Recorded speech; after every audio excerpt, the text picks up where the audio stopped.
radio. Et tout de suite, c'est Guy Carlier, Carlier Libre. Bonjour Guy, bienvenue, c'est lundi. Bonjour Guy. Bonjour.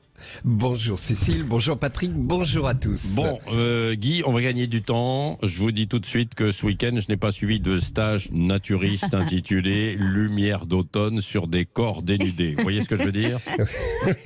Les auditeurs ne sont pas dupes, ils se doutent bien que ce n'est pas vous qui avez trouvé cette expression Lumière d'automne sur des corps dénudés. Non, mon pauvre ami, je vous ferai dire n'importe quoi. Demain, je vous ferai lire le bottin. Ah, qu'il est beau le journaliste que j'ai vu éclore à France Inter, puis qui tel un aigle a déployé ses ailes à Europe 1. Europe 1, alors pour les plus jeunes qui nous écoutent, c'est une station de radio aujourd'hui disparue.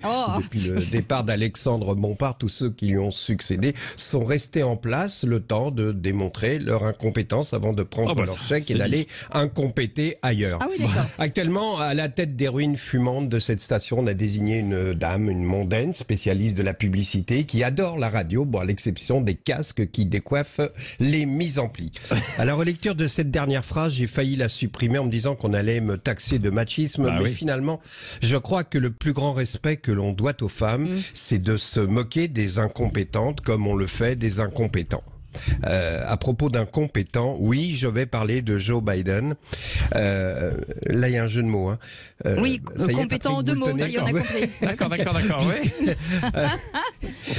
C'est pénible quand même d'avoir besoin de justifier. Bon, enfin bref. Puisque j'évoquais donc les femmes. Non, mais il faut que ça monte.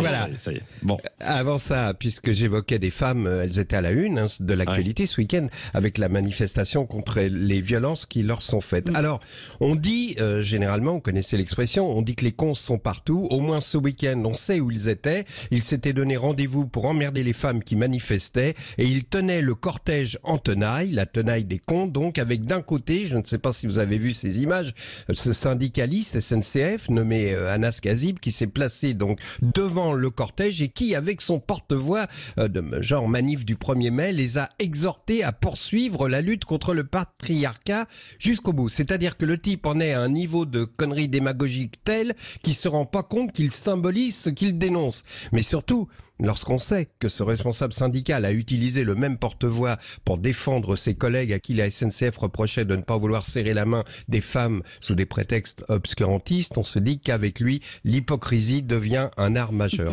Donc devant la manif des femmes, il y avait ce con de gauche et en fin de cortège, une bande de cons d'extrême droite qui l'ont attaqué, le cortège, avec des ceintures et des barres de fer. Et finalement, cette tenaille illustrait mieux que n'importe quel slogan la nécessité du combat des femmes. Alors, à propos des femmes, et suite à ma chronique de jeudi sur les hommes politiques qui abusent de leur pouvoir pour séduire les femmes, j'ai reçu une lettre très émouvante, je dirais même bouleversante, de Gérard Larcher, le président du Sénat, dans laquelle il fait son mea culpa de harceleur. Et oui, il avoue avec beaucoup de courage qu'il lui est arrivé de harceler une femme. Je vous lis cette lettre. Excusez-moi, la lecture est difficile tant la feuille est tachée. Non, ce ne sont pas des larmes, mais de la sauce gribiche. Je vous lis la lettre.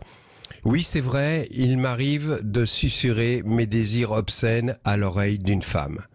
Il s'agit de Josette, serveuse au restaurant du Sénat, à laquelle, profitant du pouvoir que me donne ma fonction, j'ai donc à plusieurs reprises chuchoté des obscénités à l'oreille. Je demande pardon, c'est plus fort que moi, je suis l'esclave de mon corps, l'esclave de mes désirs, qui m'ont fait murmurer à cette femme, Josette, s'il vous plaît, accordez-moi une faveur, redonnez-moi encore de la blanquette à l'ancienne. Alors, lorsqu'elle me répond, mais monsieur Larcher, c'est la 3e fois, je perds le contrôle et tel un DSK alimentaire, je deviens comme possédé, je lui dis, balance le rab, salope! C'est beau, un homme de pouvoir qui reconnaît ses faiblesses. En parlant de l'humiliation des femmes, j'ai entendu à la radio vendredi dernier l'info suivante. Pour la première fois, une femme est devenue présidente des États-Unis et c'est d'autant plus remarquable que Kamala Harris, est d'origine indo-jamaïcaine. Donc c'est une métisse. Donc, alors il faut savoir qu'après la COP26, une réunion de crise a eu lieu à la Maison Blanche. Tous les conseillers du président étaient là car évidemment l'affaire est grave. Non, il ne s'agit pas de l'absence d'accord sur une réduction des émissions de CO2, la limitation du réchauffement climatique. Non, c'est s'en foutent. Non, c'était en raison du drame dont je vous ai parlé la semaine dernière. Vous savez, quand il s'est laissé aller devant Camilla, les conseillers donc lui ont dit, on est mal, la presse ne parle que de la caisse que vous avez lâchée devant Camilla. Même Morandini Morandini en a parlé. Et là, Biden a dit, oh merde, si Morandini en a parlé, l'affaire est grave, on fait une coloscopie. Ouais. Et voilà comment une femme métisse est devenue présidente des États-Unis. C'est-à-dire que quand le chef du protocole lui a dit, dites donc, Camara, voilà, vous êtes présidente des États-Unis, elle a sauté de joie en disant, c'est merveilleux, je suis heureuse pour toutes les femmes de la planète, les intouchables de Bombay, les femmes d'Afghanistan, les lapidées en Iran, les femmes là. Et là, le chef du protocole l'a interrompu en lui disant, calme-toi ma poule, c'est du provisoire, ça durera que le temps où Joe Biden aura une caméra dans le cul. On se demande vraiment si on a avancé dans la lutte des droits des femmes. Voilà, je vous souhaite une bonne journée et vive les femmes, bien sûr. Ouais, et vivement les images, bien entendu, de cette caméra. Merci beaucoup, Guy Carlier. Non, ça peut faire un carton, hein, ça peut faire un carton. S'il vous plaît. Oh, s'il vous plaît.